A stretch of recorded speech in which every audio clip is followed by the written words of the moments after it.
Welcome back on this Wednesday. Again, remember the issue that they are addressing is from chapter 1, the division.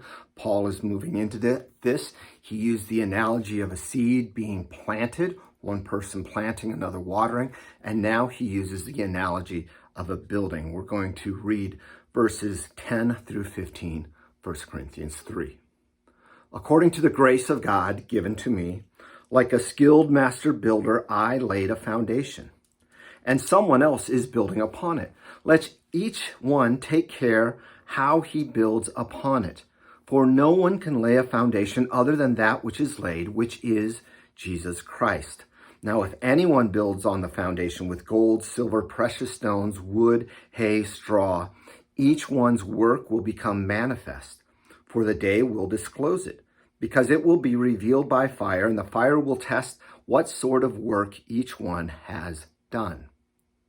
If the work that anyone has built on the foundation survives, he will receive a reward. If anyone's work is burned up, he will suffer loss, though he himself will be saved, but only as through fire. As we look at this part of it, first thing I want to note is that he says that it is according to the grace of God given to me, like a skilled master builder. Paul is saying that all glory, honor, and credit goes to God for his ability to build that foundation, which is Jesus Christ in the church in Corinthians. He laid the foundation of Christ through his words that he preached, the message of Christ and the forgiveness that we have through him, that gospel message. And what is built upon it will be tested at the end. The things such as that might be considered wood and straw and hay, those things that will be consumed could easily be compared to legalism, making rules that have to be followed in order to be a Christian, or what's called antinomianism, which basically says, Christ fulfilled the law for me, so I don't have to live my life as God says I should. I can do what I want because Jesus will forgive me anyway. Those are the two extremes. And it seems like people are always falling on one side of the ledge or the other. And as we read Paul, especially in this part here and in other places, he talks about the fruits of the flesh, the fruits of the spirit, one on one way, one on the other. That whole maturity thing we read about yesterday focuses on that a little bit as well, following the spirit and not the flesh. What is built upon it, that gold, that silver, the precious stones, builds upon the gospel of Jesus Christ, not adding to it. But it is the gospel being shown, that faith in Jesus Christ that is active in love, as he says in Galatians. The works flowing through faith that we see in James. Our faith being put into action of sharing the love of God with others, building the church on the foundation of Jesus Christ, with verse 16.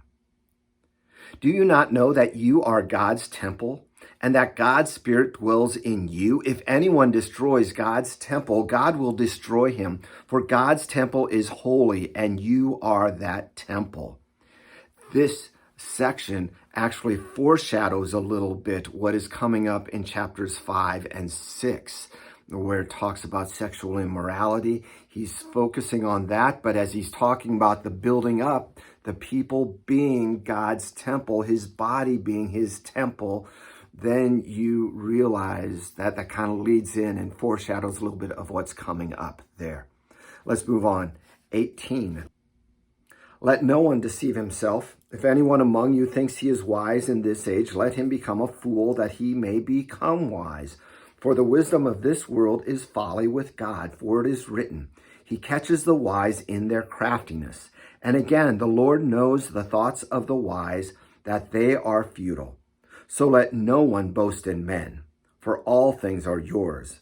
So whether Paul or Apollos or Cephas or the world or life or death or the present or the future, all are yours. And you are Christ's, and Christ is God's. looking at verses 18 through 20.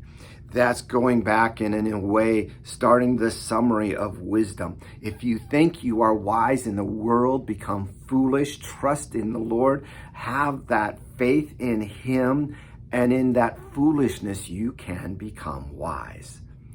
21 through 23 in a way is a summary of these first three chapters. So let no one boast in men, for all things are yours, whether Paul or Apollos or Cephas. And he goes on, you are Christ, and Christ is God's. What a great reminder to us of whose we are, and that it's not about me as a pastor.